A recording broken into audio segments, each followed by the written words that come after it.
আপনারা টাইটানিক জাহাজের নাম শুনেছেন? টাইটানিক জাহাজের 8 গুণ 10 গুণ বড় একটা জাহাজ আছে, আইকন অফ দ্য সি, আমি দেখে এসেছি।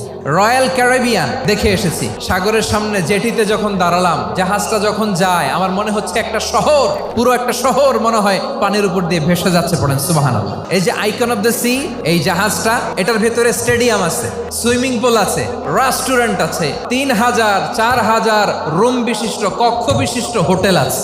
এই সবগুলোর নিয়ে এগুলো চলে সাগরের দোলার মধ্যে, জলোচ্ছ্বাসের মধ্যে। এই সাগরের ভেতরে এই জাহাজগুলোর ভাষায় রাখছে কে?